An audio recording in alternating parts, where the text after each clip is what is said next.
Glamour गाथाच्या आजच्या भागात मी यशश्री तुम्हा सगळ्यांचं मनापासून स्वागत करते। आज आपण एका क्रांतिकारी संगीतकाराबद्दल बोलणार आहोत। म्हणजे संगीताच्या क्षेत्रात तर त्यांनी क्रांती केलीच, पण भारताच्या स्वातंत्र्य लढ्यात सुद्धा त्यांनी सक्रिय सहभाग घेतला होता। 40च्या दशकात ते कम्युनिस्ट पक्ष आणि इंडियन पीपल्स थिएटर असोसिएशनचे सदस्य होते।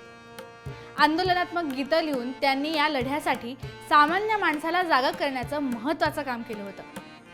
पश्चिम बंगालमधील शेतकऱ्यांच्या उठावात सुद्धा त्यांनी सहभाग घेतला होता। आपल्या कलेच्या माध्यमातून देशाला स्वातंत्र्य मिळवून देण्यासाठी लढणारा हा संगीतकार म्हणजे सलील चौधरी। 19 नोव्हेंबर 1922 रोजी पश्चिम बंगालमधील 24 परगणा प्रांतात सलील चौधरी यांचा जन्म झाला।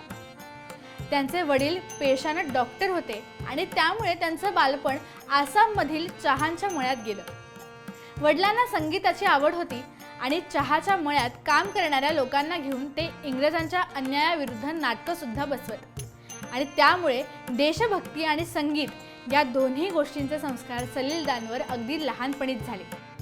लहानपणीच ते बासरी, पियानो अशी वाद्य शिकले।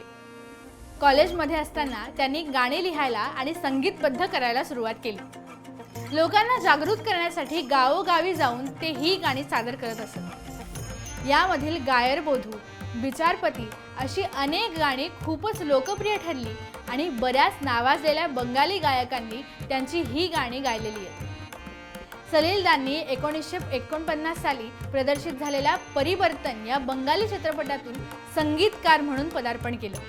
त्यानंतर पशेरबारी, रातभोरे, बरजातरी अशा 40 पेक्षा जास्त बंगाली चित्रपटांचे संगीतकार म्हणून त्यांनी काम केलं। बऱ्याच लोकांना कदाचित ही गोष्ट माहिती नसेल की हिंदी चित्रपटसृष्टीत सलीलदांचा प्रवेश कसा झाला।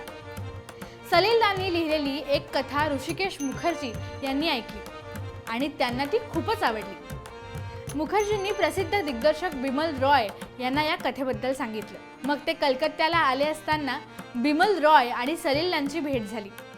स्क्रिप्ट ऐकल्यावर बिमल रॉय यांनी त्यांना दुसऱ्याच दिवशी यायला सांगितलं।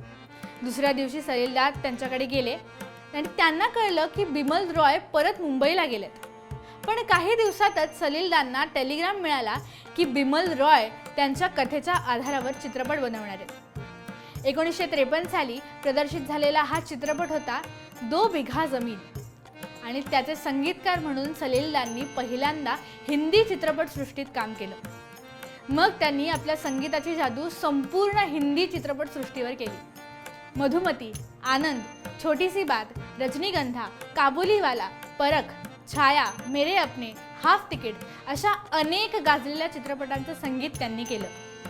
जवळपास 4 दशकांच्या कारकिर्दीत सलीलदांनी 70 पेक्षा जास्त चित्रपटांना संगीत दिलं। यामधील कहीं दूर जब दिन ढल जाए, ओ सजना बरखा बहार आई, ए मेरे प्यारे वतन, रजनीगंधा फूल तुम्हारे, इतना ना मुझसे तो प्यार बढ़ा, मैंने तेरे लिए, सुहाना सफर और ये मौसम हसी, कोई होता जिसको अपना, चढ़ गयो पापी बिछुआ, जाने मन तेरे दो नयन, ना जिया लागे ना अशी अनेक गाणी आजही रसिक श्रोत्यांच्या मनावर राज्य करतायत। सलीलदांनी हिंदी चित्रपटांसाठी लता मंगेशकर, मुकेश, मन्ना डे, हेमंत कुमार, आशा भोसले, किशोर कुमार अशा दिग्गज गायकांबरोबर काम केलं।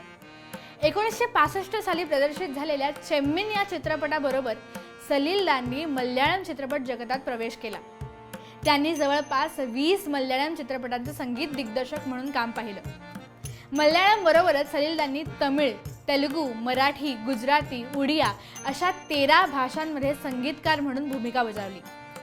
त्यांनी सगळ्या भाषातील चित्रपट मिळून जवळपास 150 चित्रपटांचे संगीत दिग्दर्शक म्हणून काम पाहिले।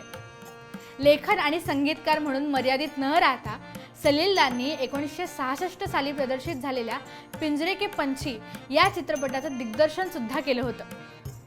संजय चौधरी आणि अंतरा चौधरी या त्यांच्या मुलांनी संगीताचा वारसा पुढे चालवलाय। संजय हे प्रसिद्ध संगीत संयोजक आहेत, तर अंतरा या नामांकित गायिका आहेत। प्रसिद्ध संगीतकार AR रहमान यांचे वडील RK शेखर आणि लोकप्रिय संगीतकार इलायराजा या दोघांनीही त्यांच्या सुरुवातीच्या काळात सलीलदांबरोबर काम केलंय। 1959 साली सलील चौधरी यांनी मधुमती चित्रपटासाठी फिल्मफेअर अवॉर्ड्सचा सर्वोत्कृष्ट संगीत दिग्दर्शक म्हणून पुरस्कार मिळवला। तर 1965 साली चेम्मिन चित्रपटासाठी त्यांना राष्ट्रपती सुवर्ण पदकाने सन्मानित करण्यात आलं। संगीत क्षेत्रातील योगदानासाठी 1988 साली संगीत नाटक अकादमी पुरस्काराने त्यांना गौरवण्यात आलं।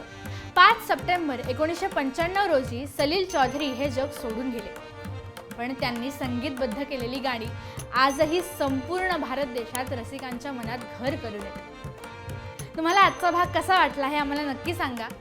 व्हिडिओला लाईक करा, शेअर करा आणि स्मृतिगंधाच्या YouTube चॅनलला सबस्क्राईब करा। भेटूया पुढच्या भागात, तोपर्यंत नमस्कार।